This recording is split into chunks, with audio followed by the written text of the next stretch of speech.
Comics are totally awesome. And I'm totally awesome too.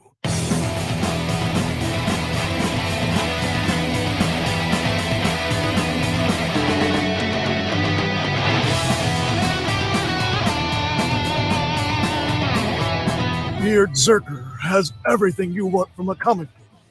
It's got great drawings, colors, great story. It's got great action, has a little romance, and it's about something. Not just any something. It's a parody of some thing.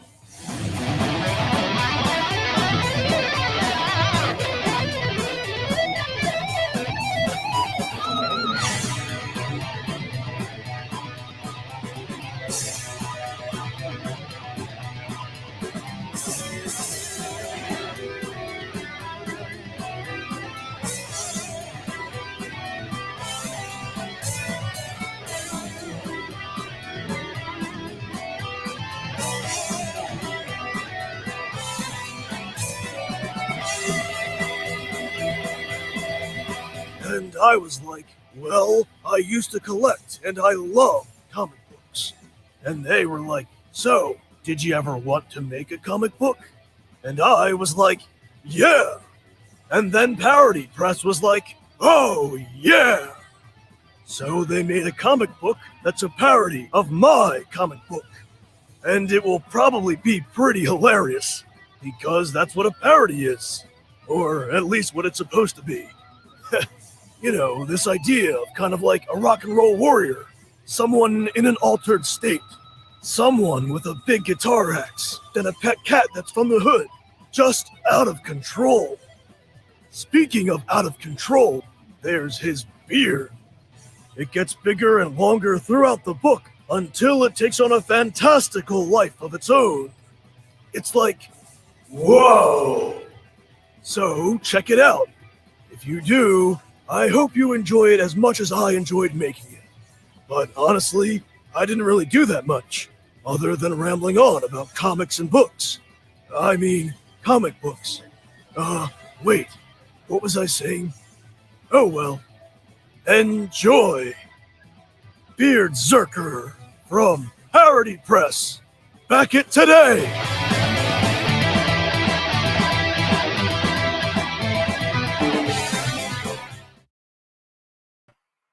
Hey, everybody. Welcome to another episode of Indie Comics Relay. I'm Keith Gleason, your host, creator of Mighty Mascots. With me, as always, is my good friend and co-host, Johnny C. How's it going? It's Wednesday, so you know what that means. We're all got beards now. This is a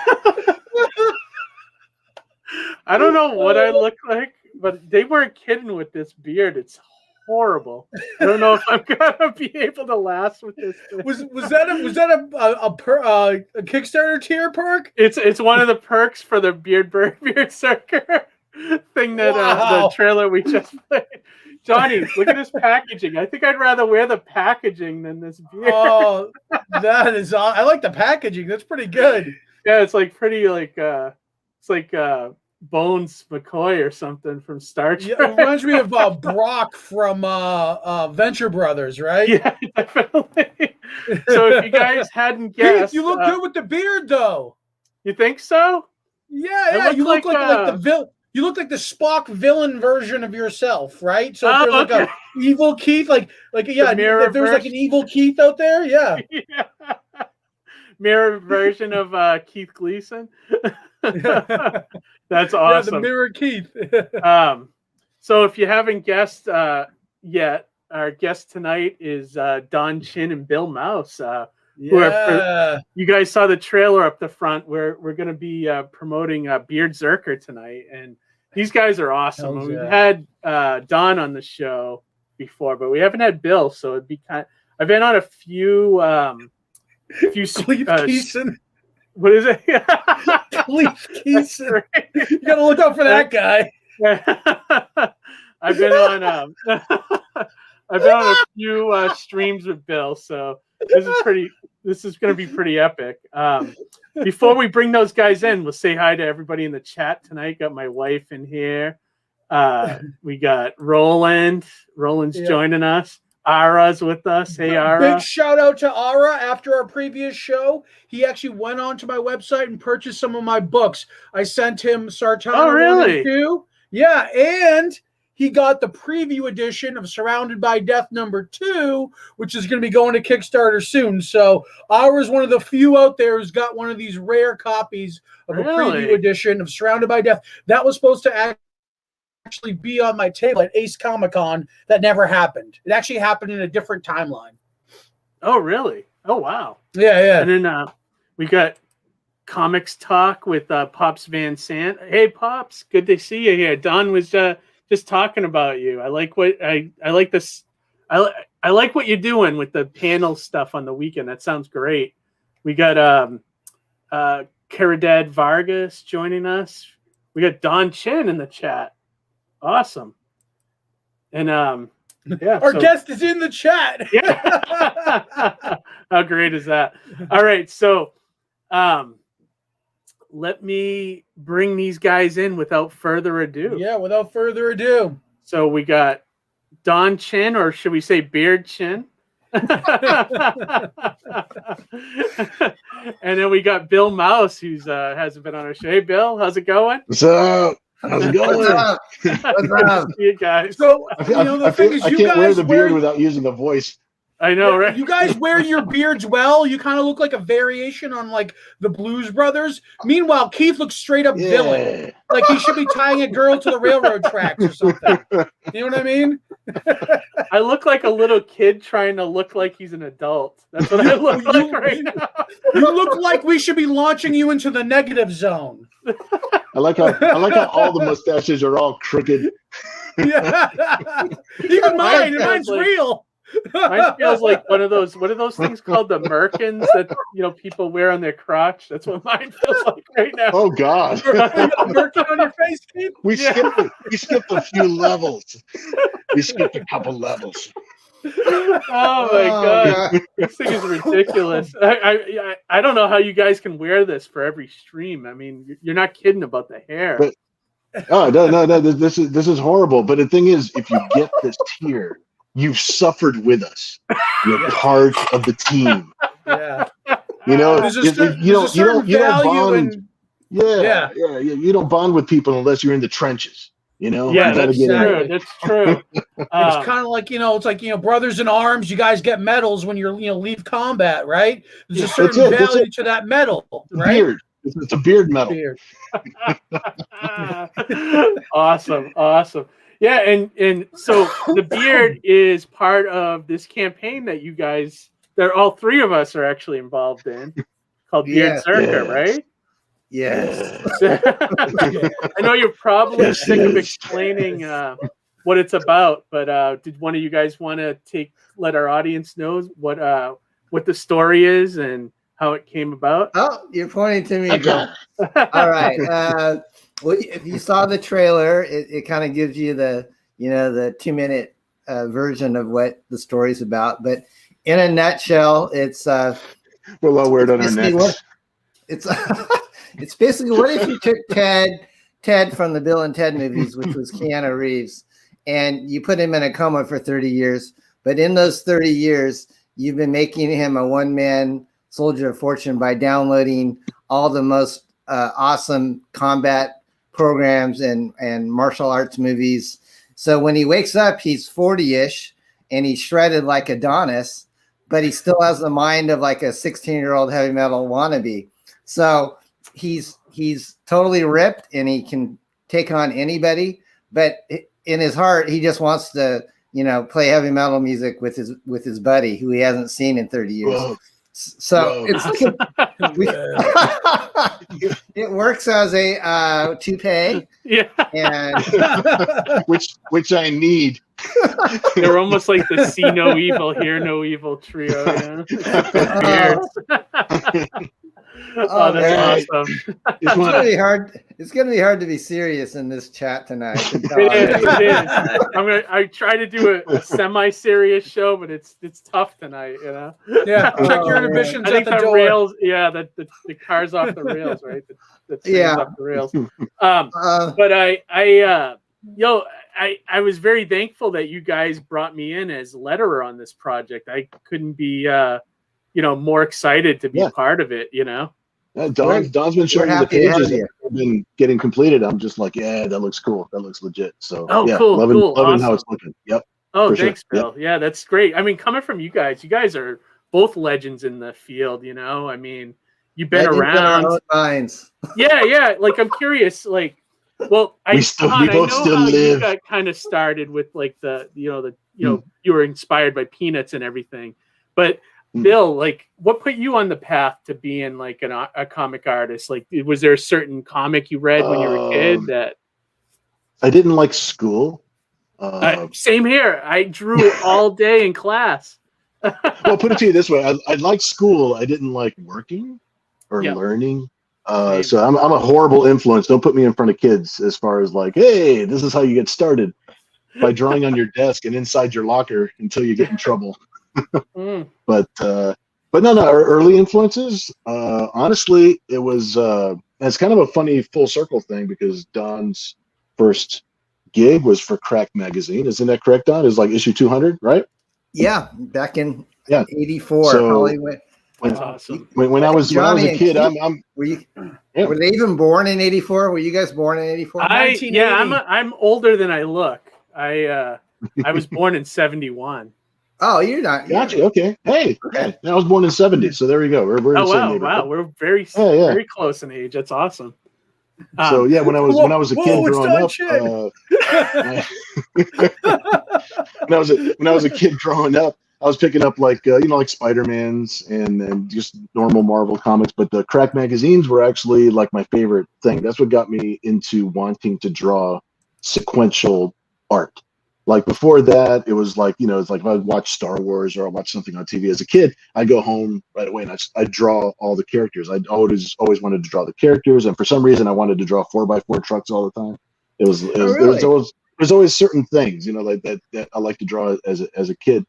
But John Severin's work in Cracked, because he was actually doing parody. First of all, his style is like exactly what I wanted. And it's perfect. I got one of his originals up on my wall. Like, I'm so lucky. Nice. I didn't know that. Yeah.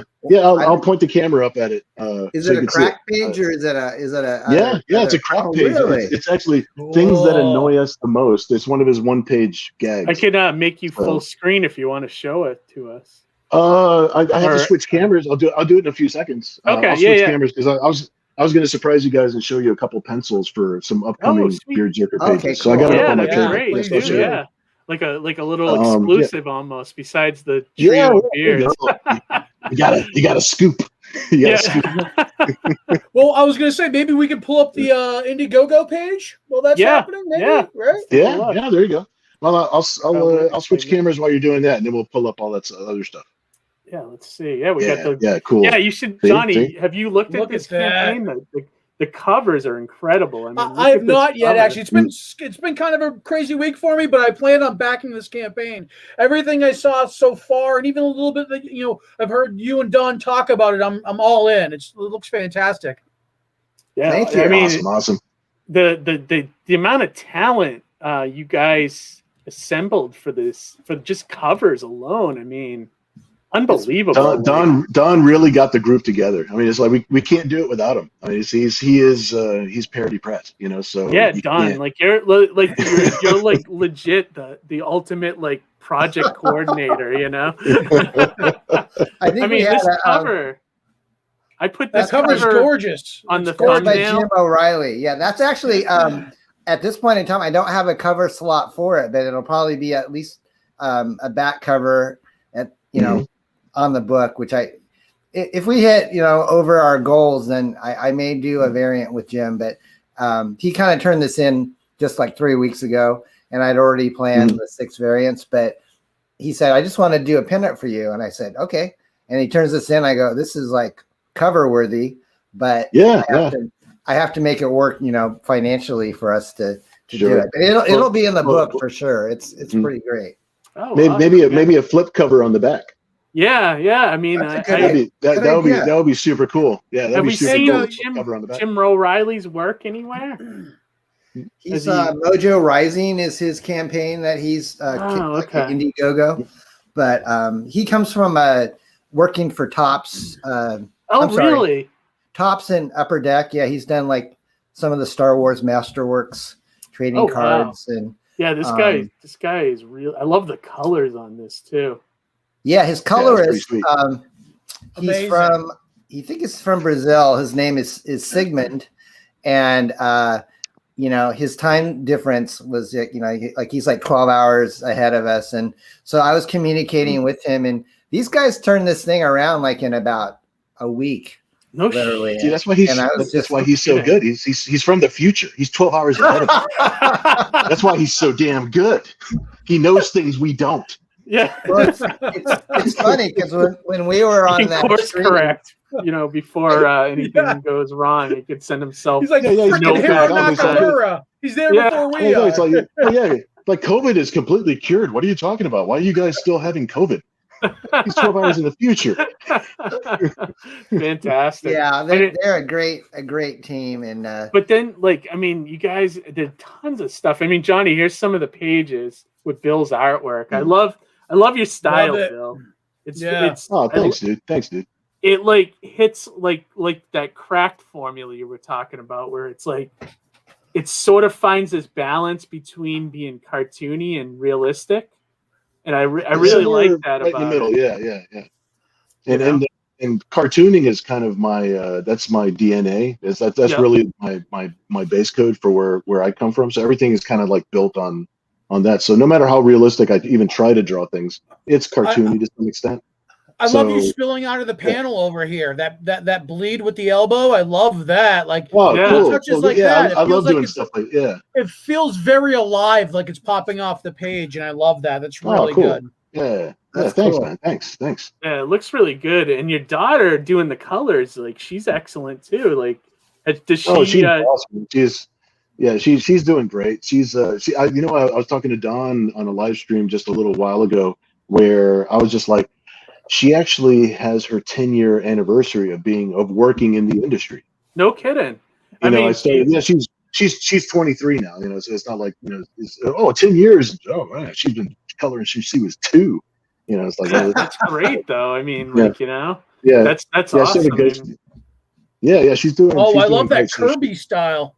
Sorry, isn't that cool? Yeah. No, that is awesome. Yep. You'll see all the covers, Johnny, and all their glory. So this one is probably my favorite. This one is really good too. The Murder Hornets, awesome. Love it. I really like that. I mean, they're all good though. It's like choosing your favorite, child here. Right. Yeah. Oh, yeah, and we have a poll going for this one, right? On Twitter. Is that still going? So Johnny, I haven't checked lately. I think Holy She was in the lead. Johnny, he's doing a poll, and everybody out there watching on Twitter, on Don Shin's Twitter, there's a poll to see which caption you like better on this she cover. Yeah, I love the she cover. That's awesome. There's this caption, which I think is currently winning.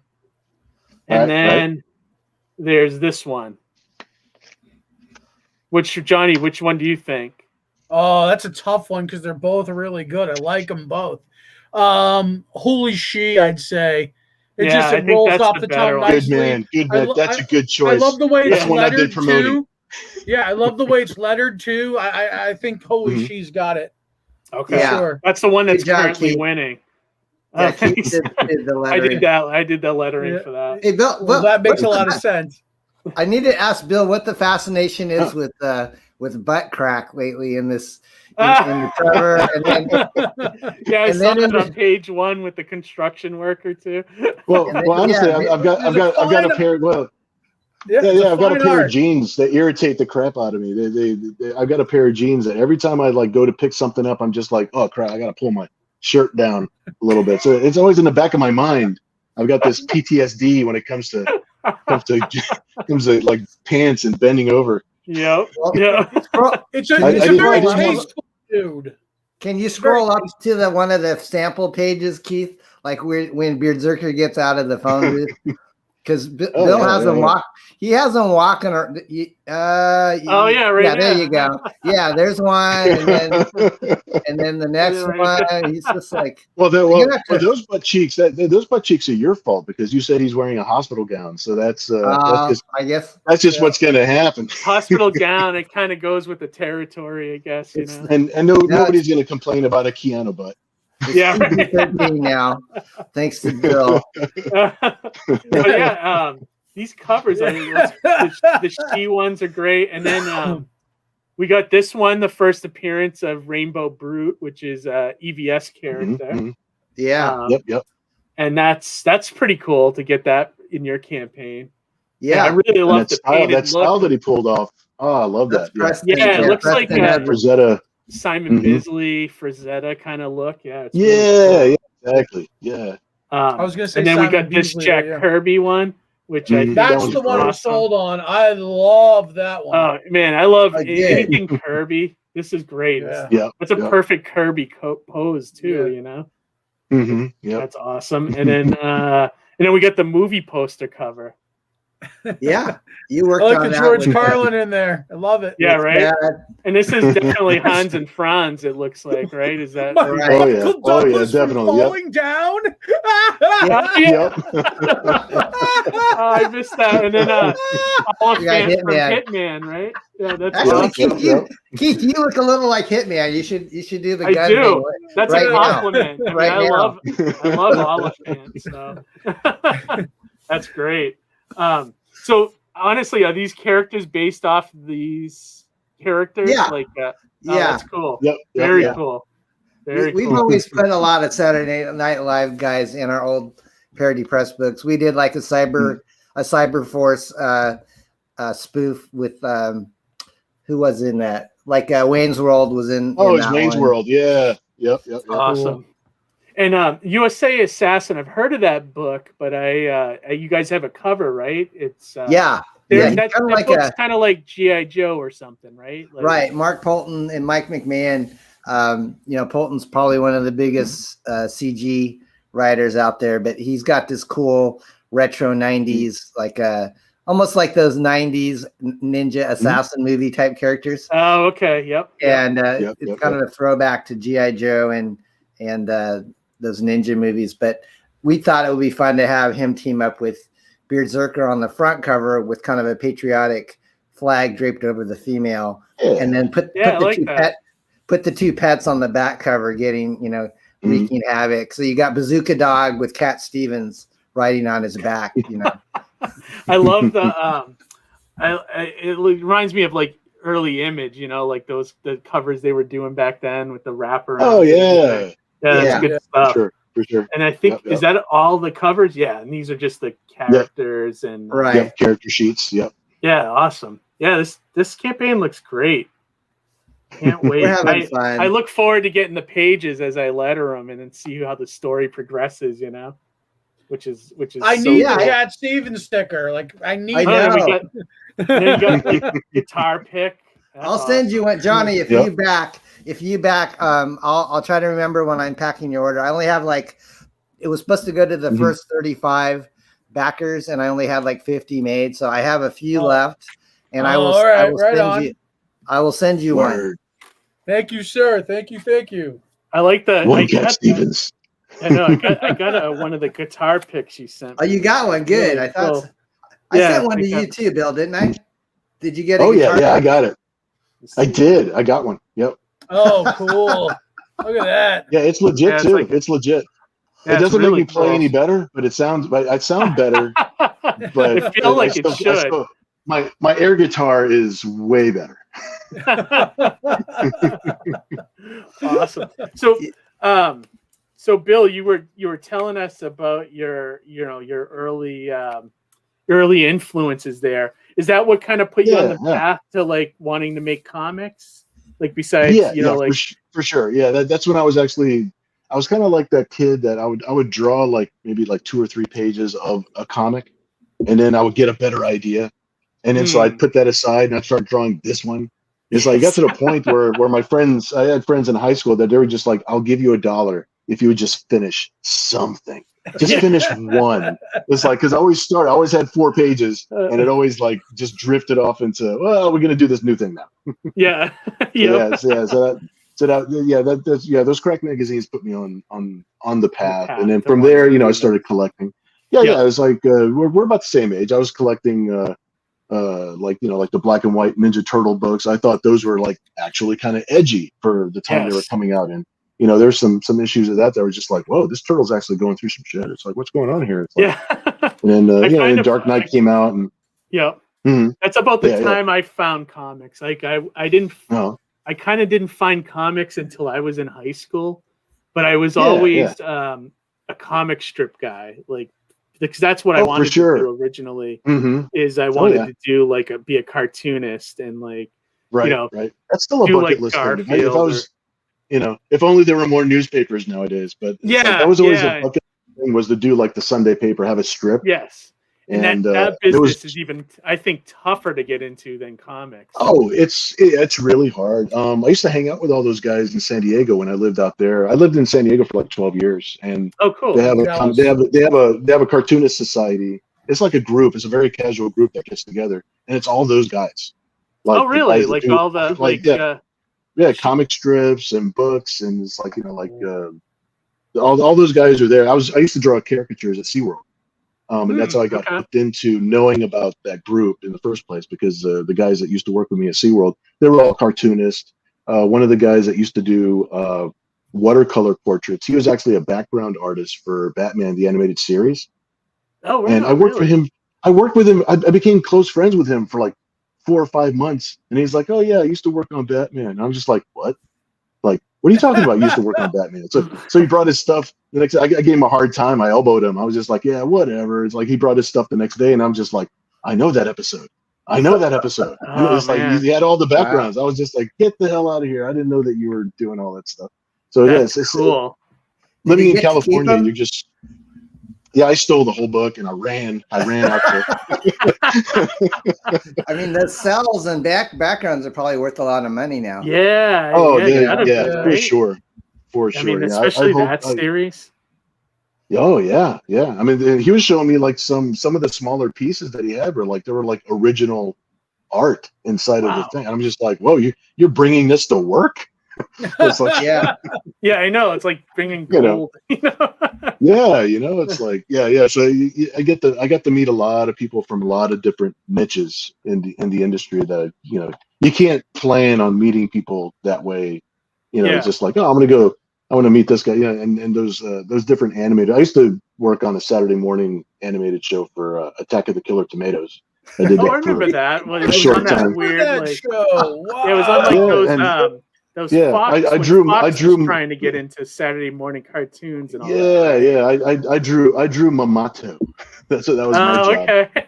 So but most of the guys that worked at that studio, they all worked on Simpsons, they worked on Family Guy, and they all, every time the studio would finish a season, they'd have to pick up and move to wherever the next studio was that was actually producing a feature that they would get their next job. So it was kind of it was a rough Chaotic environment kind as of far as like, trying to yeah.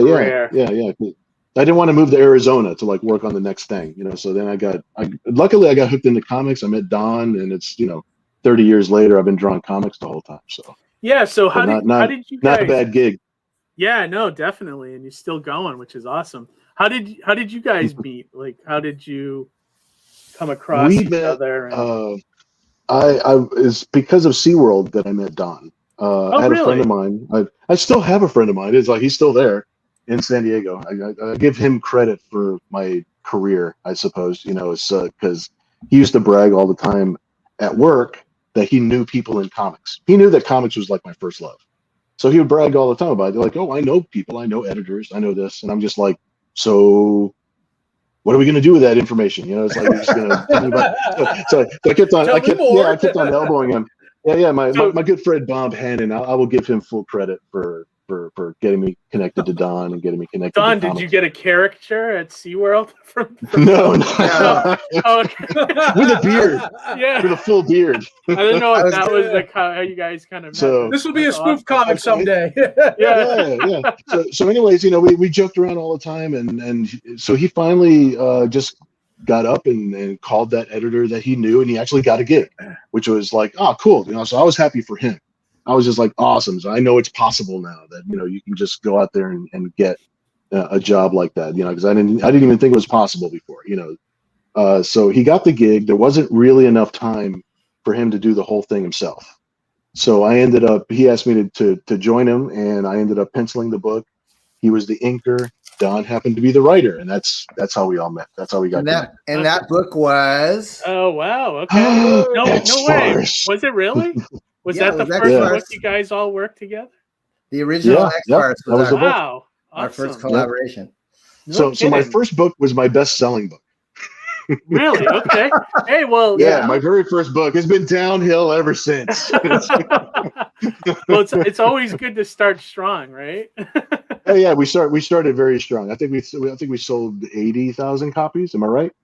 Yeah. Yeah, that's I'm pretty sure it was 80,000. I can't even fathom that, because like. Oh yeah, in today's world, I couldn't.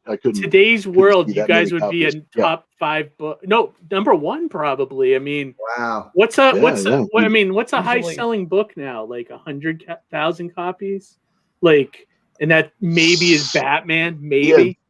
Those are big company books. You don't see like you don't see indie books hitting those numbers. Right. Exactly. Just goes to show you how different times are now. Like technology. Oh, for sure. Decimated comics and everything. But like, I wanted to show this too. Like, Don had sent me a bunch of like comics that you guys worked on. Parody press and everything back in the day. I don't think people realize like the sheer number of books you guys were putting out. I mean, look, our secret was volume. Yeah, like I mean, I was looking in the back and I was like, geez, look at. I mean, you guys had a catalog of stuff. Like, I mean, we had. I was like looking through this. I mean, I was like, wow, like a cable TV. What's that? We did like 4 to 5 books a month, and Bill was probably doing 3 of those books a month. That's no doubt. That is no doubt. Pumping out that content, right? I mean, yeah. It's just like I was doing the thing that I loved. We were hungry for it, and it was the '90s. I mean, it's like it was a magical time, and I think we actually knew it at the time. So we hit the ground running as hard as we could. Yeah. I mean, look at all this. It's like crazy how much stuff you guys had here. We did good business. We had a mail order, like mainly when my wife and I moved out to Virginia where Bill is, and we had our offices there. So we had a home office, and Bill had a home office in his home, and we had all this pre-press equipment, in one of our extra rooms. So my wife was actually doing the pre-press like with toner and developer. We had like $100,000 system with you'd have to do your own 4-color film back in the 90s. So if you had to send off for color separations, you would be looking at like a couple $1,000 expense to have a pre-press person do your color separation. So Laura, my wife, and I thought, well, why don't let's look into this. Maybe we can save ourselves some money by doing all the pre-press stuff ourselves. So we had this huge sunroom in the back of our house, and we had this machine that was ripping film, 24/7. We had blue line, blue line prints and all that stuff. And Laura kind of taught herself how to color. Creating clones,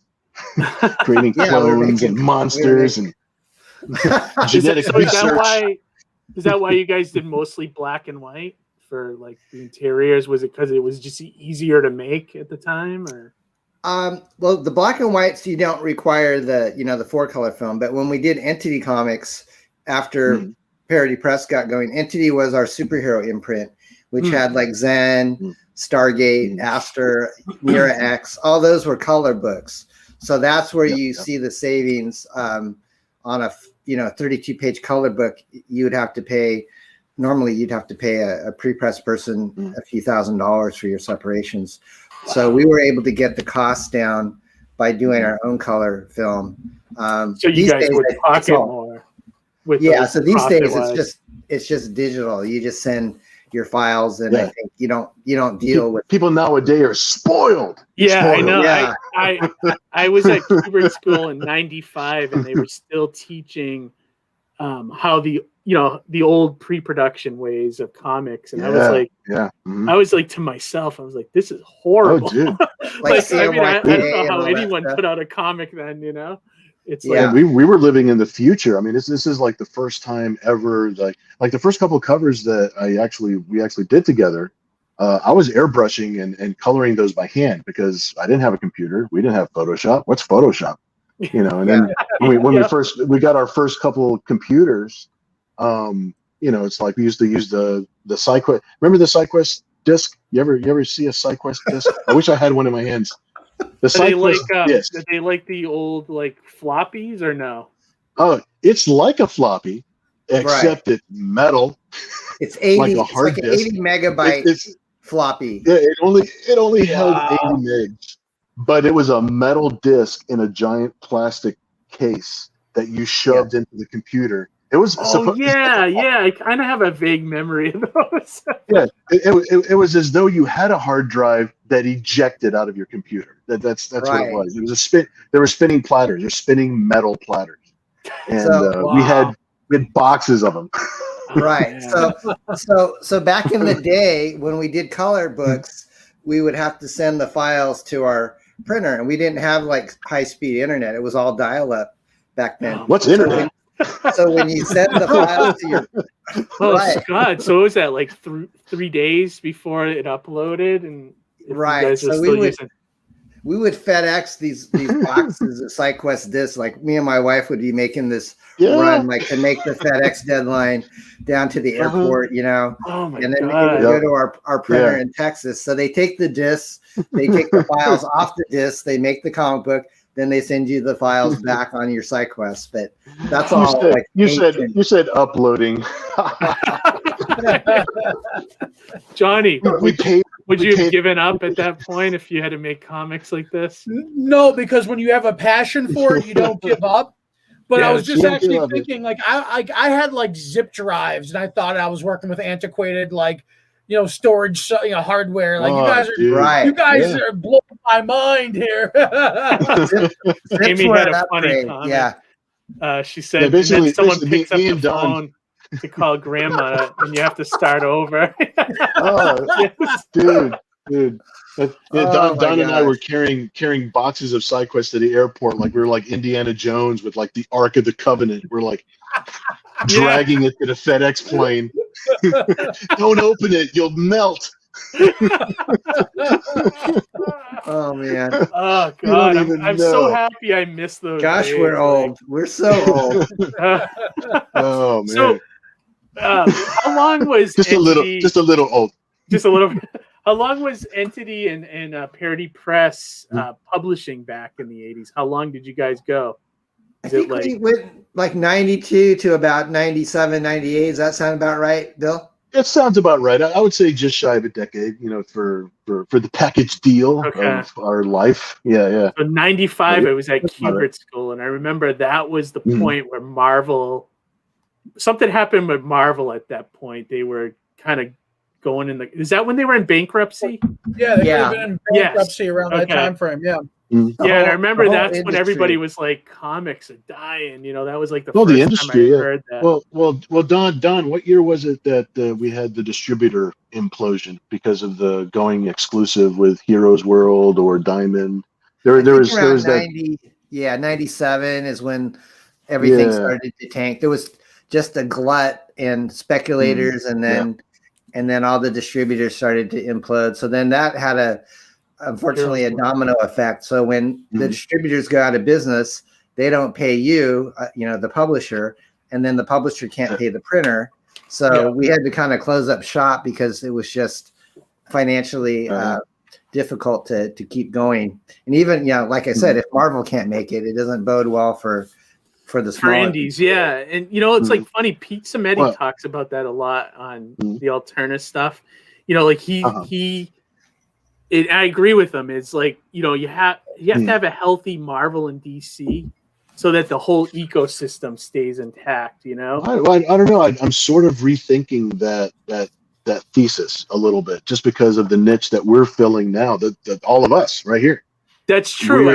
Now that we're going direct to customers, it's almost like an Amazon. Fast forward to today, and we can have our own live streaming shows. We can do all these things to connect directly to the fans that are supporting us, and there's nothing in between. So Marvel and DC have such a machine to run that overhead that when they cut back, maybe it doesn't affect us as much as we think now. You're right, and I think the quality. I feel like we're growing. Bad. Yeah, definitely. And I feel the quality is so bad over there.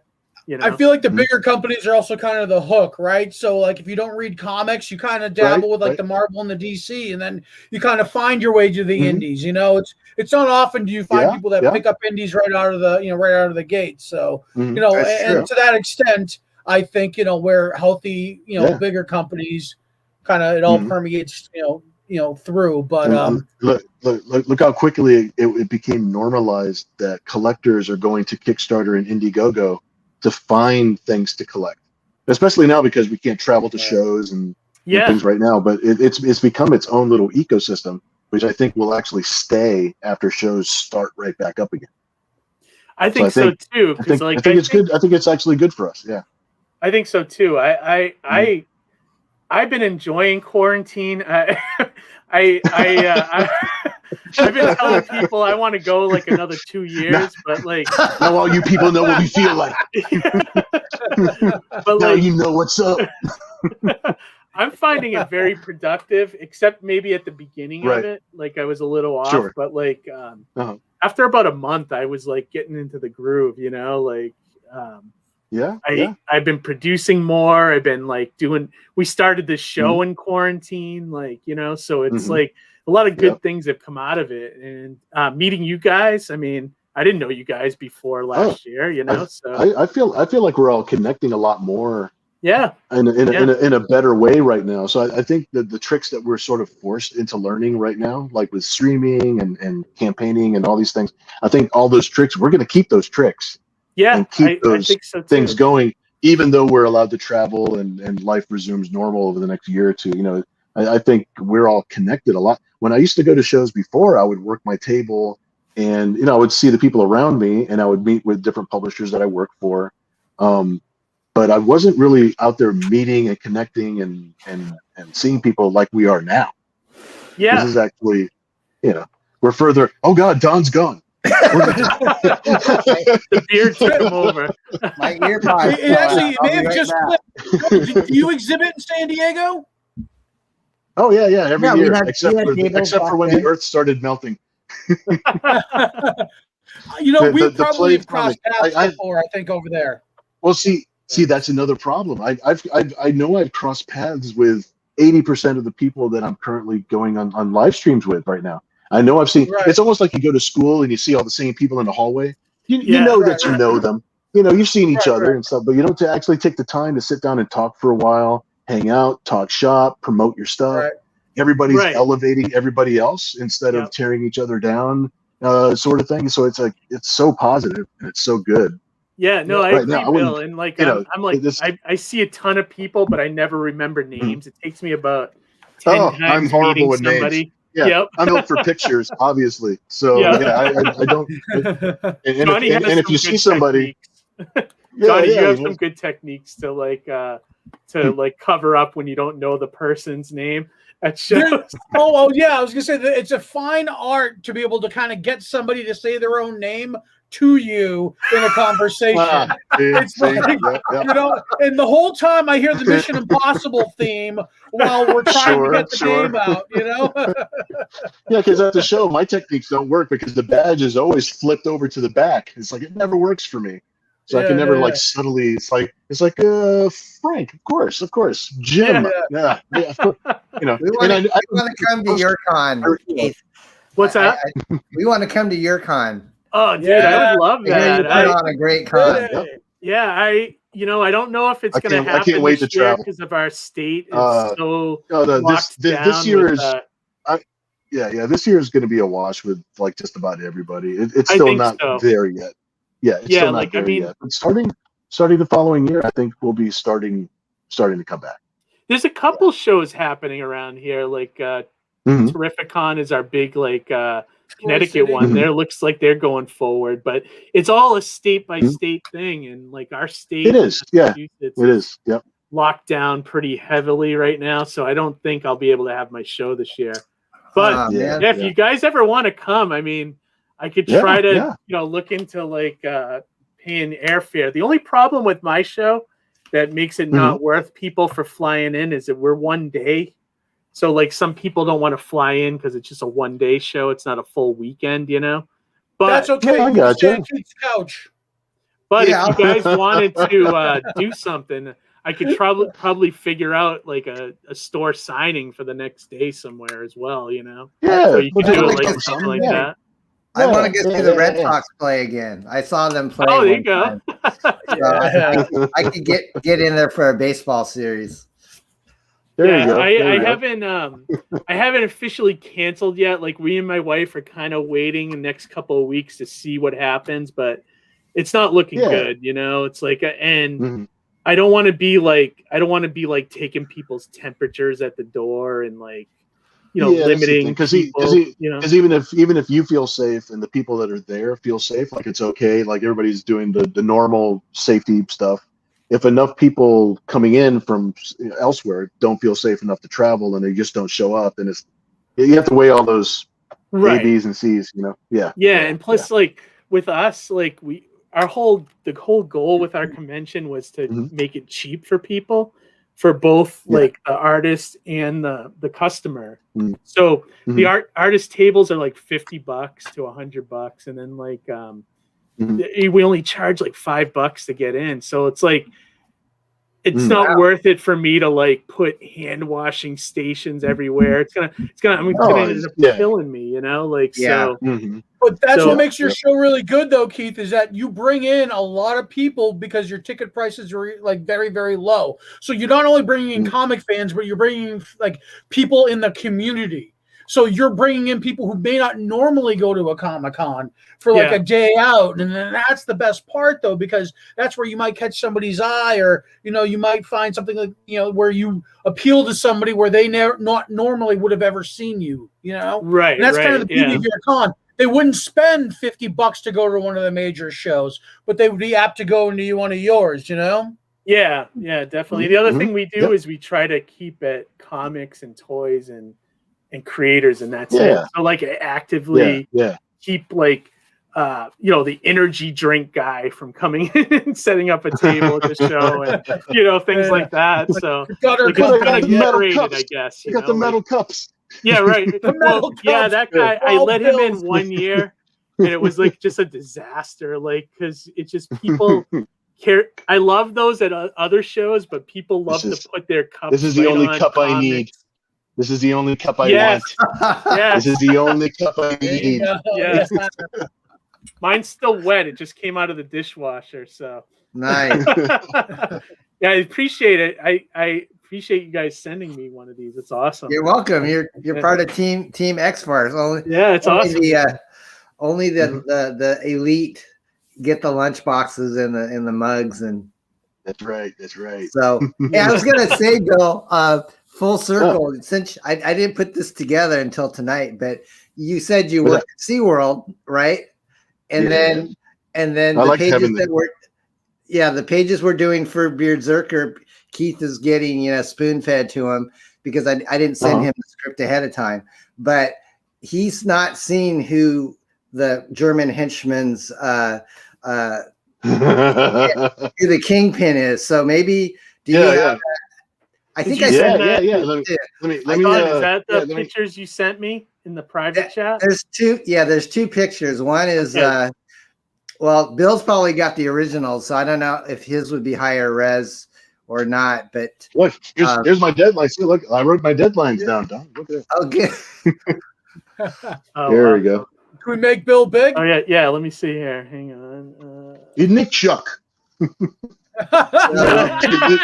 is the big splash page of the porta potty going through the earth. That's great. I always try to fit Batman great in there somewhere. There's a Ninja Turtle in there. I saw him in your.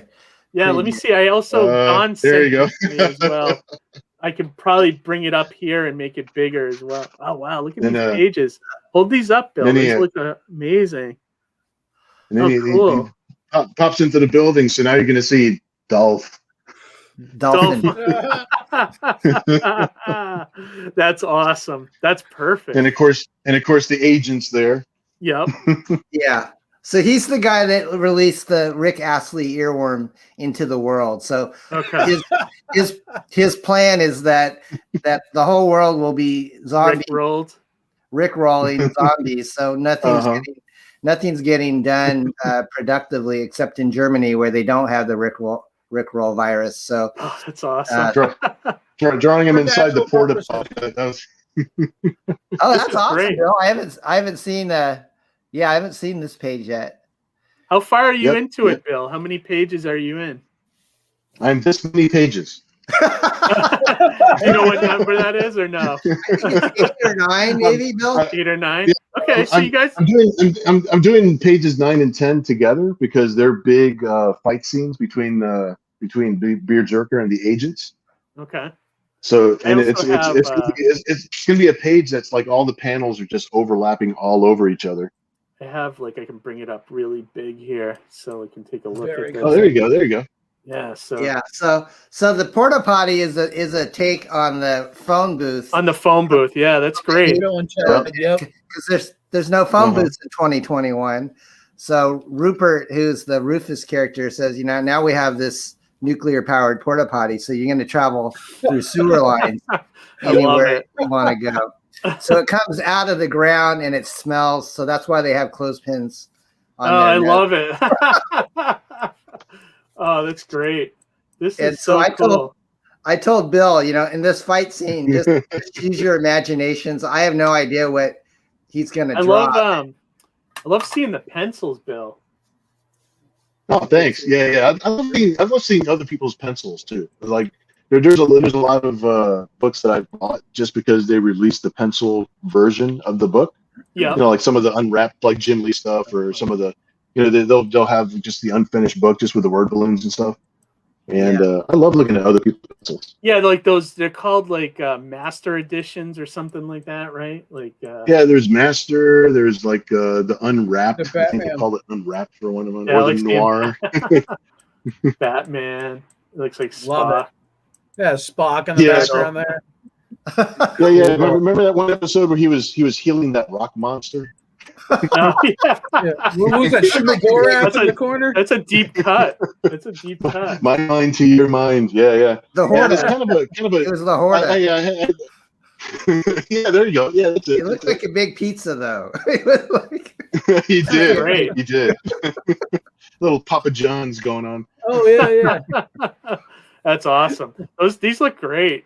I can't wait to letter these pages. Beautiful work. Yeah, beautiful work. Yeah, this is I got the two action scenes are coming up, and then I'll ink these. I'm inking them in little 5-page batches, so that way I could feed them over to Kat so she could start coloring while I'm penciling the new ones. So I didn't want her to wait. Yeah, I didn't want her to wait until I did like the whole thing for her to start coloring, because we don't want to offset been kind of feeding the deadline. me pages to letter, like Right. even if they're in black and white, which is totally fine. It's a good way to get a jump on it, you know? Yeah. Yep. I like it. It'll be, we're trying to get this out in June, so it's not a huge like wait for the fans. And we delivered X-Farce on time, which that's important to me. I don't want people to wait 6 months to fulfill. I want to be someone that says, I'm going to come out in June, and hopefully it'll ship in June. So yeah, definitely. This is a risk-free campaign. People can be confident in backing. You don't want to be like that Keith Gleason character who's already like 3 months late. I'm still waiting on my stuff. Or was it evil Keith? Where's evil Keith? Or was it Gleason? Gleason? Gleason. The mirror universe. Totally though, like in my defense, we produced 3 issues, so it was like took a little longer than my anticipated time, but we're not too late. Everything else is ready to go. I just need those issues, which should be here in May, and then fulfillment starts like that. So I'm ready to go with all the shipping supplies and everything. So I'm a little behind, but I think with my what's that? I'm sorry, go ahead. You have like a few hundred orders though, right? Like, yeah, I'm gonna try to at least get 30 to 50 out a week if I can, just so I can get them out to everybody as soon as possible.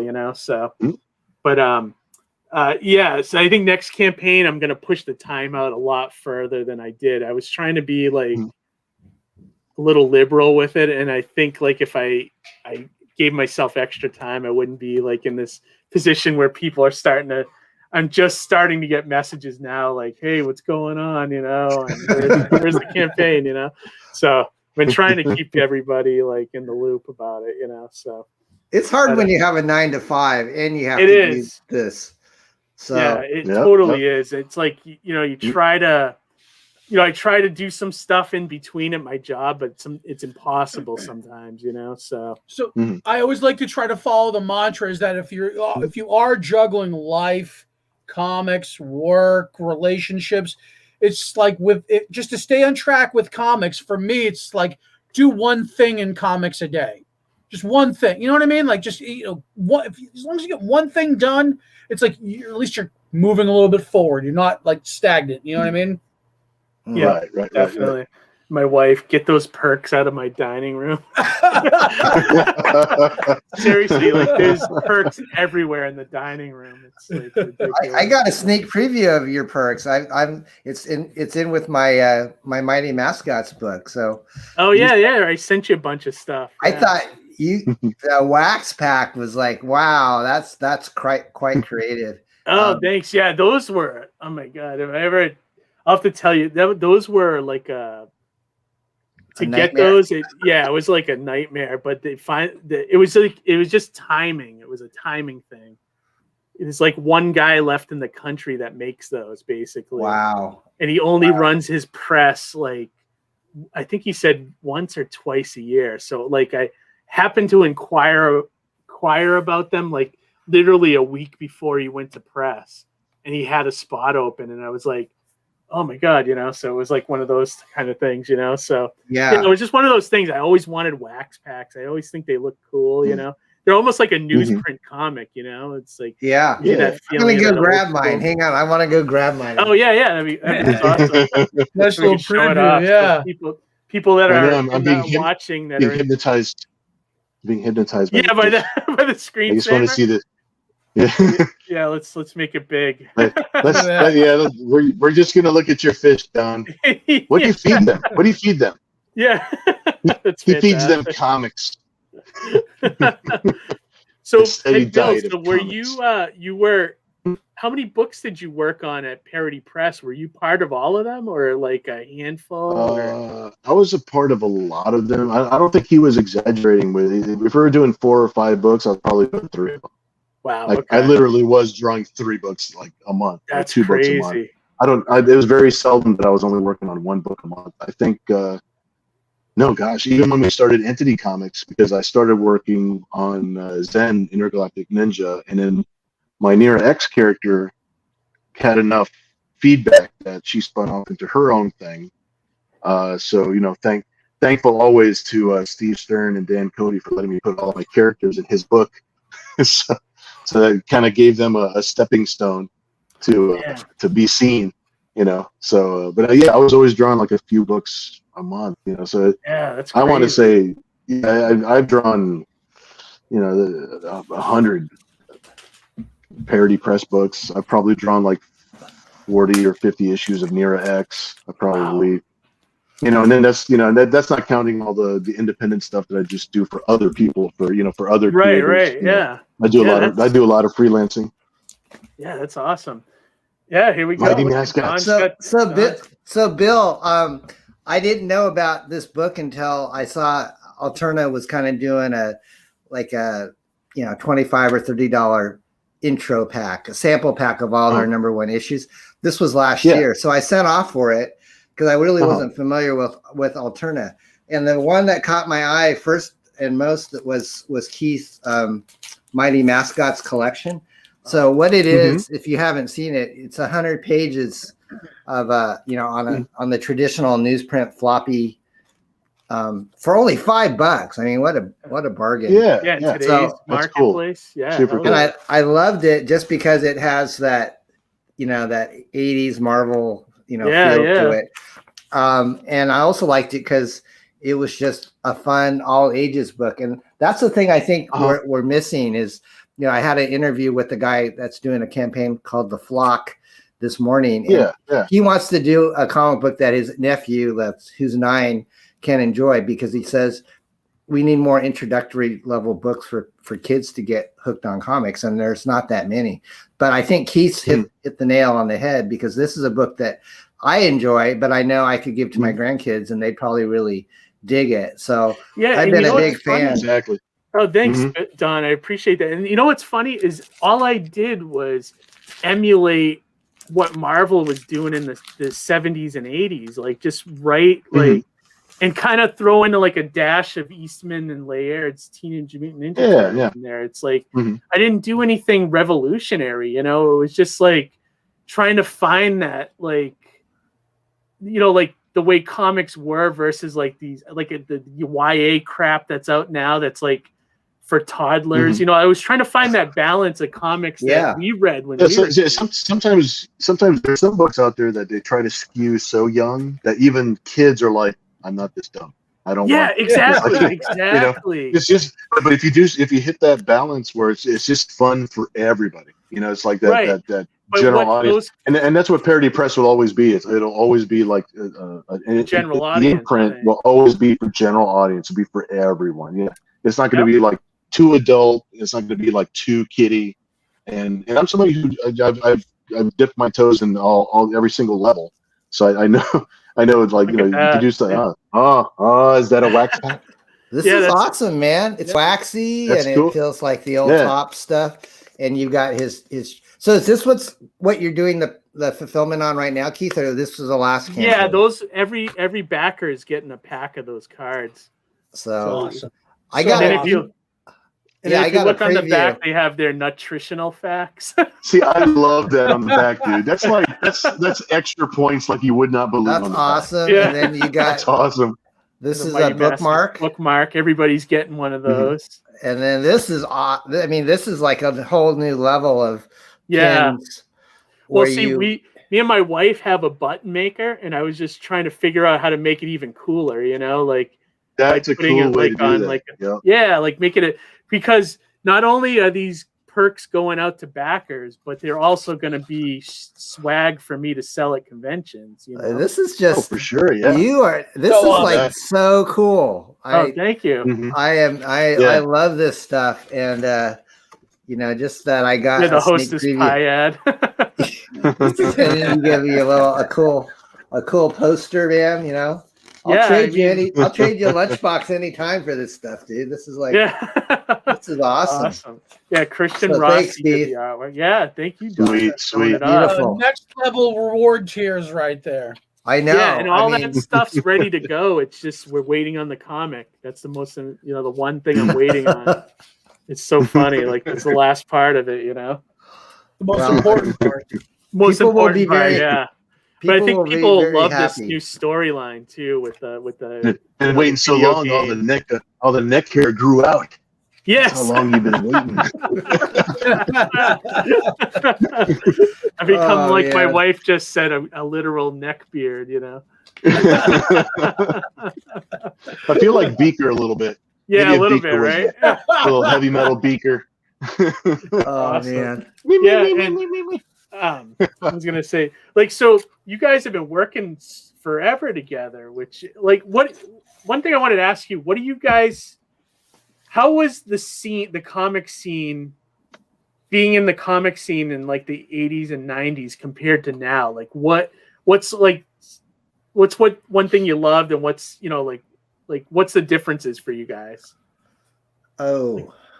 Like, I imagine it was more rock and roll back then, like, because you guys were selling books hand over fist, and Well, back then we had a good 25 to 28 distributors that were picking up our things, and I remember a lot of the shows that we went to.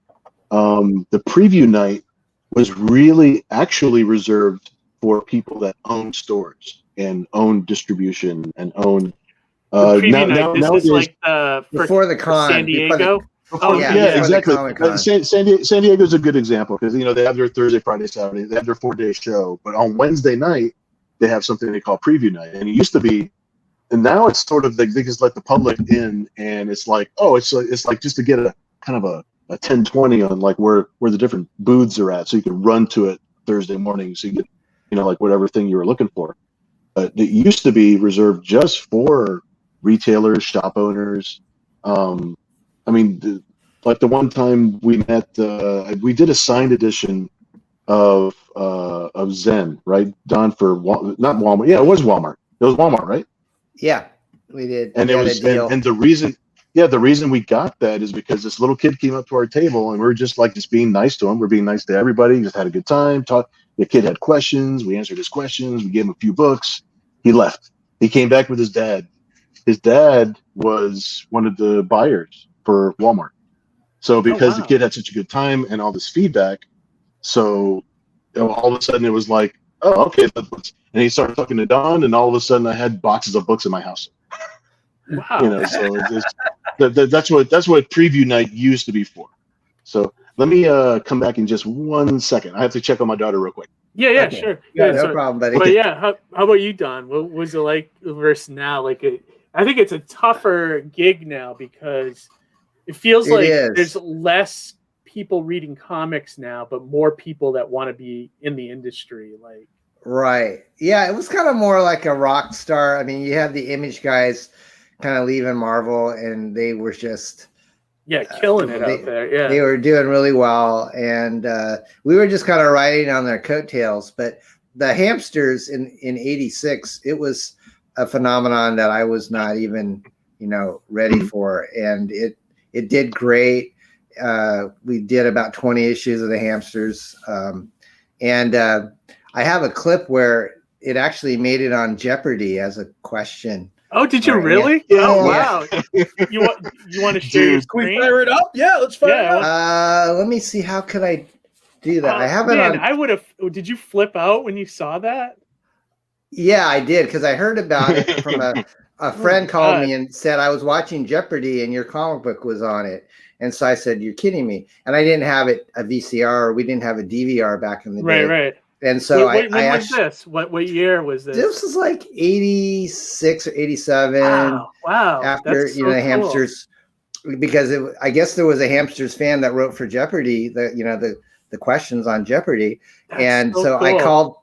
I called the local TV station. I said, by any chance, do you have the videotape of the Jeopardy that aired, on this day? And they did, and they ripped me a copy. So I kept that on a VHS tape, and I digitized it. I play it on my morning show. So I'm just thinking, how do I give me a minute, and I'll try to figure out how I can. You got to find it, because it's so cool to see that. There's no link or anything on YouTube, right? Is it just isolated by itself, or no? Yeah, I don't think I put it on. I don't think I put it on. Well, YouTube actually, if yet. it's in front of one of your live shows, I could probably pull that up. Oh, that's true, but I don't remember what live show I put it on. Oh, okay. It's not on every one. Okay, yeah, I don't put it on everyone, but Gotcha. let me do a search real quick. I'll let. Is that all right? I'll try to find. If I can't find it real quick, I'll. Yeah, come if back. you can't find it, no biggie. But it's yeah, fine. that's Alex very Trebek cool. is worth the trouble, man. Yeah. Yeah. All right. You guys keep talking amongst yourself. I'll just listen. Okay, so Bill, so what I was saying to Don was like, it just seems like nowadays there's less comic book readers, but more people that want to be in the industry than it used to be in like the 80s and 90s. Well, I think you probably get that. It looks that way because we have so much more access to people that want to be in the industry. It's like, because comic books is very similar to, and it's just because I've seen this, living out in San Diego and stuff. I tried out for a few movie parts back in my day. It's like, oh, really? It's like, just like TVs and movies. I mean, there's only but so many jobs that you're going to get, and there's like a million people want to be movie stars. So everybody, I tried my luck at it, and it's like I was like, yeah, well, it was fun, it was cool. I tried out for like parts that I had no business trying out for. I'm not a newscaster. I'm not a professional basketball player. So those things never worked out. But I think we're just more aware of how many people want to be in the industry because we have access to so much tech now. It's like, we see everybody online. So just as many people wanted to be comic book artists and writers and things like that back in the 90s. Okay. I would even say more so, and especially doing like the larger shows. I see people with their portfolio reviews and hitting different companies, and I sort of feel like, I do feel like that I got super lucky and super blessed that I got in the way that I did because I got in through this just really weird way and then a lot of the other jobs that I've gotten when I was first starting out was basically because another artist flaked out. Somebody else wasn't, like doing their job right, or they whatever it was. And I'm just like, I'm available and I'm on time. And that's all. And I got paid to practice until people were actually asking for me to come back, like by name, and actually getting a track record and getting, so it's all about being present, until you finally get in there, so it's the long game. Yes, definitely. And it's like, did you find it? I really love comics. Oh, you did? Okay. I sent it to Keith as a movie file because I don't think. Okay. If I try to share it on my end, sometimes sometimes my application sharing sound thing doesn't work well. It's only like a 16 meg file, so I think. All right, let me see. I'm downloading it right now. Let me see if it'll work. We're doing this the old school way. Very old school. Yeah, I think it'll work. Old school. All right. Hang on. We're going to do charades and we're going to act it out for you. I'm going to be Alex Trebek. Let me. Can I buy a vowel? I think you can import it. All right, let me see if we can do this. All right. Wait, is X a vowel? There we go. Founded by a group of Oxford University students led by John Wesley. I can hear it. What is Methodism? Oh, you can't see it? I can't see it. No. All right, hang on. I know what I did. I have it on the wrong screen. That's all right, bro. Nomination founded by a group of Oxford University students led by John Wesley. You can do it. Hi. What is Nomination. See, it would have taken me like all night to figure this out. Students led by John Wesley. Here we go. There we go. Methodism is good for 500, and you're on the plus side. Select. Common bonds for 300, please. Adolescent radioactive black belt hamsters, DN agents, the Fantastic Four. What are comic book characters or groups? Losers! Right up there with the How did you not get that? Yes! That is dope. That is awesome. That was so cool. That is a soundbite and a half. Just having him say the title of the book. Yes, I loved Alex, great. man. Alex is awesome. I know that is. I feel like this is partially a tribute, like an Alex Trebek tribute. Yes. episode. Didn't Don? is Didn't nice, one of your nice. comics end up in the new Batwoman too recently? Yeah. Well, I told yes. Bill How did that that. happen? Do you know? Or did they I just? have no idea. It was Aster. One Yeah. of our, I remember you superhero saying books. something about on Twitter, and then I think you shared a clip, and I was like, "Wow, that's Well, wild. That's out of the blue." You need to ask their prop department for some money because I know. they use one of your books. And that's what I'm talking about. We got things to finance. How does DC not be able to use their own books in their shows? That's kind of wild. Yeah. Think about it. That was crazy. So Well, we'll accept their fluke. Yeah, definitely. So Oh, my we're goodness. getting over to almost an hour and a half now. So I wanted to show some of the X-Farce stuff I got. Sure. From the campaigns here. Yeah. Sweet. cool. Bring it up. I got the cover, the great Bill Mouse X-Farce Thank you. cover. It's an homage to me. Yeah, Yeah. there you go. We're still And you got we're this still in awesome demand. back Yeah. cover. That's Yes, the Bill my sad. Stankovich New Mutant stuff. The new Love that. This Rob Willis amazing cover. It's done mostly the old Image stuff, right? Yeah, Yeah, kind of really, Liefeld-ish. Yeah, kind of Liefeld-ish. Liefeld-ish, then- but you can see the feet. So that's This is my favorite, I think, out of all of them. This one is so cool. Mark Lewis. Yeah. Yeah. Anything that's old school, like Kirby, just so cool. Billy Tucci really liked that kind of the whole distressed look on the book. Yeah, I saw that yeah. I watched that video today. It was really cool. You had some nice things to say about me too, which was awesome. Yeah. I was really cool. I thought that was really neat. Yeah, it's cool to see reviews of it starting to come up and pop up. Yeah. Yeah, for sure. I'm sure when Mighty Mascots, when people start getting it in their hands, they'll do the unbox. I'll do that. I'm sure when I get your package. Yeah, that'd be awesome. I was shocked when the book first came out, the amount of reviews that ended up on YouTube about it. I was like, Wow. oh my God, that weren't like my mother, basically. Oh my. Yeah, right. Johnny, when does your book come out? Is it in pre-launch phase? I'm still building the Kickstarter right now. I'm thinking I'm going to launch maybe June-ish. I'm still waiting for some new artwork to come back too, and just to kind of get my expenses in order. But I'm slowly building the page and kind of building an email list, and doing the show helps certainly as well. So Yeah, definitely. What you got to do, Johnny, is just commit to doing add one perk a week or something until it's all done. That's the way to do it. Being my first time building a campaign like this, it's just I find myself almost being overwhelmed. Wow, this is really a lot of work to put into this. It is. It's a lot. It is a lot. Yeah, it is a lot. But it's the wave of the future. You got it. You're in there. It is. Yeah. We got to master it now. So it's I've got those nervous, first timer, jitters about it, but hopefully I'll be able to pull through. I think you'll be fine. You got. Not only are you generous backing tons of other campaigns. Well, that's key, right? You have a lot of friends in the industry. Back, You do so many shows, so many more than me, so you get around. So I'm good behind the table. I don't know how good I am promoting online, but we'll see how we do it. No, you're good. You're good.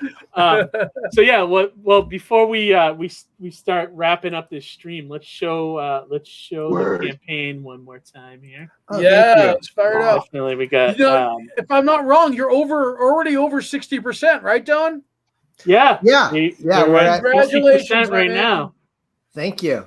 And I just got confirmation that Michael Bancroft said he'll host our closing stream. Oh, really? Great. So that's the guy that launched you too, right? Yeah, I think it'll probably be June 1st. So if you guys aren't Keith and Bill, if you guys aren't contemplating your navel that night, we'd love to have you on. I don't know. Navel's pretty cool. Yeah. But no, definitely. Just let me know. I'll bring my toupee. Yeah, right. You'll bring what? I'll bring my toupee. Yeah, toupee. There you go. Yeah, you look kind of like a Guy Fieri, Bill, when you had it up on your hat there. Those weird. Well, I told Don before, if I get a second one, what I want to do is I want to get it on both sides because I want to look like the lead singer to Prodigy. Oh, there you Have it go. just sticking out to the sides. Yeah. Because I think that would suit me. That would suit me. Yeah. Yeah. 'Cause it doesn't grow in the middle, so I mean, I may as well just go and extend the sides out. Definitely. Is it the? I don't know the lead singer in Prodigy, but I know the old guy from Tekken that has the hair. Yeah, like Heihachi. Heihachi. Okay, there you go. Yeah, Heihachi. Yeah. Either the Tekken guy or like Dagwood. You know, I can. Dagwood, some Wolverine action, maybe. You know? Yeah, definitely. Yeah, Wolverine, Quicksilver. I'm gonna be like Quicksilver. Hey, Keith, I wanted to mention that there's a couple tiers that I'm holding. Yeah, I wanted over to ask you what you recommend for backing for people that are just, I was on Pete's open mic show on Monday. Okay. And I usually, when I go on there, I usually tell people, I'm going to have a special tier for your viewers. So I'm going to hold that over. And if your viewers want to hop on and buy this for like the next 24 hours, it's a $69 package for all the 6 variant covers that we covered earlier, which is that's a $20+ savings over the normal $90 retail price on that. And those are all signed if you like. And you get all 6 covers, and then anything that gets added, like as a any perks, stretch goals or anything that gets unlocked. And Sweet. Yeah, that's the featured one that we want. Yeah, then on X-Farce, since we're in demand now, there's also I think there's a pack where you can get all 3 for, if my memory serves me, it's around 60 maybe instead of 75. So if you go to xfarce.com, this is a very low print run. So once these are gone, they're gone. There's only like about 1,000 total copies of this book.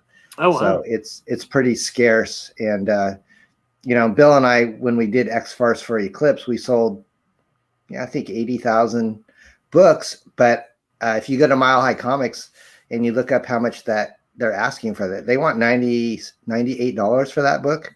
Oh, wow. The first issue. No I know. That's crazy. So it's the bucks. Right. How cool is that you guys have a book that's worth like that much money, Yeah, it's pretty cool. It's pretty cool. That would be really cool for me too, it's ironic because X-Force, the book that we spoofed, because they did 6 million copies of them, those are only $6 still on Mile. Well, if you want to even back at the lowest, you can buy your wife a cup of coffee. So your wife did that. That was really sweet. Thank you, Amy. Yep. My wife is very, very thankful for that. She needs her caffeine. The wives know, they know how much work behind the scenes that they help out, Right. Our moral Amy helps me so much with building the perks and she's like my secret editor too, Laura's she's our editor and graphics wizardress, and on the BRZRKR cover that you did with the typography, she thought, maybe I can make the logo so much better. She made it see through the logo so you don't obscure the artwork. Yep. So I thought she made it so much better. And I'm glad that she's good with photo, because that's where I kind of lack. I'm great with Illustrator, but not so great with Photoshop for some reason. I don't know. But one thing I wanted to ask you too, this album, is this just like an album cover?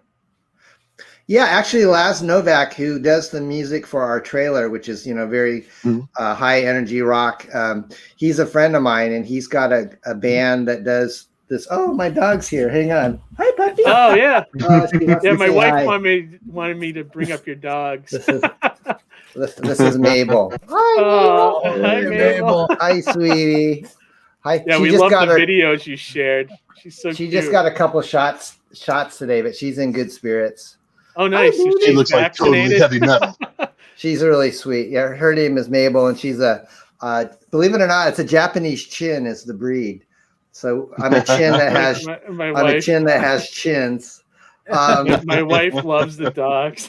Yeah, she's a really sweet. Oh, hi, baby. I think my wife she might be downstairs, which is where my studio is.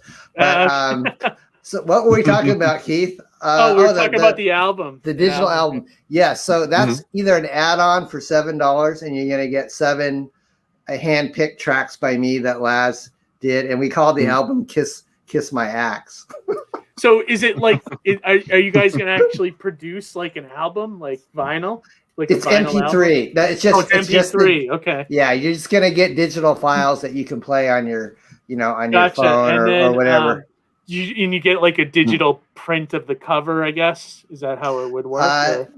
You're costing me money here, Keith. I'm like adding stuff in. If we hit 13,000, I might just do that. Okay.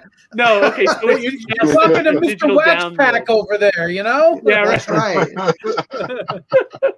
You think you're playing with kids over here? Money. You come on this show and it costs you money.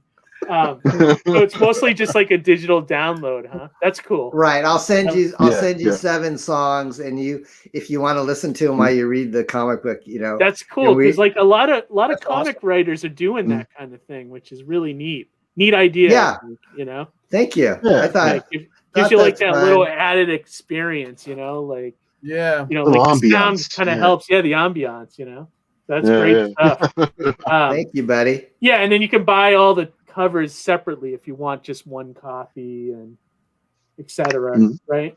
Yeah. And then you guys, do you have these all as add-ons as well, like where they can kind of add on? Mm-hmm. I'm learning. From X-Farce, that was kind of dipping the toe into the crowdfunding. You kind of have to figure out the kinks as you go. And so with BRZRKR, I'm learning. This is how you do add-ons and definitely. That way, you give them the choice if they want 2 covers, but they don't want to buy necessarily the entire 6-issue thing. Right. There's a BRZRKR and X-Farce combo for $39, and we've got all sorts of sketch card tiers and. Yeah, I saw that Bill's going to be doing sketch cards for $50. That's great. That's actually a really good deal. You get a sketch with the card, comic book. Thanks. And you get the comic book, and then. Is the sketch cards just of a character from BRZRKR or whatever they want, or how does that work? Let me check. I think I have them. Well, I have a sample of the X-Farce ones. Yeah, BRZRKRs are in the other room, but if you want to zoom in on me, so this is like dominoes. Cool. Nice. And it's really we cool. sold out of these, and I had to have Bill kind of do another dozen for me. I like the card stock on the back, so you get it's got Bill's authentic kind of. Yeah, that's great. Studio, and it comes in a nice little hard case. Yep. But these come with like we have a snack pack tier and a lunchbox tier on X-Farce. So thank you, Bill, for whipping these out real quick. Appreciate it. Oh, those are fun. Yeah, I love those. Yep, I love working on those. Hey, Johnny. Yeah, I mean, what's Johnny. up? Like, oh, that's pretty cool. I know. He was looking at the cards. It's just like, let me see what this card looks like. Keith got my close-up. Yeah, definitely. Contractually obligated 1 close-up per episode. You got it. Yeah. Awesome. So pre-drawn. They're drawn ahead of time, and they're different characters from the book. Right. Okay. Cool. Very cool. All right, so we're going to start wrapping it up. So everybody go check out BRZRKR on Indiegogo. It's running for another 40 days, I think. I just did a flat 60 this time, and see how that goes. But we're getting there. We're already, like I said, 60%, and kind of in that little bit of the middle lull. So I would love to get some backers this week. You will. I think you'll probably hit within the 30 days, and then the rest will be gravy from there, Yeah, we'll reshare on social media, get the word out there, Thanks, buddy. Thanks. And then people can still go to X-Farce and get the X-Farce book as well. Right, xfarce.com. While supplies last. We have about probably less than 10 of the lunch boxes available. Couple dozen mugs, so the mugs are still in stock. But once those lunch boxes are gone, I don't think I'm gonna, produce them anymore. So you and Bill have one of 24. Oh wow! Existence. They're not very mass. It's rare. It's rare. Yeah. That's awesome. And Don, are you gonna do any shows once conventions open up again? You think? I would love to. Yeah, man. Me and Bill, we love shows. Hell yeah. Yep. So Yep. They're fun, awesome. man. That's I haven't our been to- other natural habitat. Yeah, Yeah. definitely. I Definitely. haven't been to San Diego in a long time, which is what Bill Man, normally I've hits. been trying to get into that show for years. I love that show. Yeah. Trying as hell. It's so hard, you know. It's It always is. like Yeah, it a is. curated thing, and it's like people don't want to leave that have their spots, and you know. What section And are you there's guys so in when many you people. normally exhibit? I'm usually in Artist Alley, and then Okay. I usually go. And I'm usually working with whatever publisher that I happen to be working with. I will bounce from Artist Alley to their table for a short time, and then go back to Artist Alley. So that's usually my ecosystem. Gotcha. Committed Comics Oh. usually has a table. They're the official publishers of Near X Cyber Angel. So I'll be at my Artist Alley table. I'll be doing my thing there and doing commissions and seeing people, and then I'll go to their table, do a signing, sell some books, and so it's a little bit of back and forth between, you know. And if there's other publishers there, I usually try to schedule something with their tables. So I'm not exactly getting, I'm not getting my own booth or anything like that. I'm actually working in Artist Alley. That's usually my little That's the home way away to do from it. home. You got a little bit of everywhere, on the floor. You bounce around. Yeah, a little smorgasbord. Yeah. I used to get invited to this thing, but I haven't been there in like 20 years. So I'll probably be in the men's restroom with like a little table. You're critically overdue, So- Don. Yeah, right. You'll find me at Don's table at least 3 times during the day, depending on how much soda I'm drinking. Yeah, And right. I'll be there for signing. I'll be there for signings and relief. Awesome. Awesome. All right. So everybody check Thanks, out guys. Beardzzerker, check out X-Farce. Johnny, anything that you want to No, promote I just before want we to thank go? you guys both for coming on the show tonight. Thank you for sharing your artwork and your storytelling. And I love X-Farce, and I can't wait Thanks, bud. I'm gonna back Beardzzerker, and I can't wait to read it and check it out. Hey, Thanks, thanks, Johnny. dude. I appreciate that. Appreciate it. Yeah, appreciate and that. thanks for And I having appreciate me you be a for part wearing the of it. beard the longest. Yeah, I know, right? Wears off. You're welcome, Keith.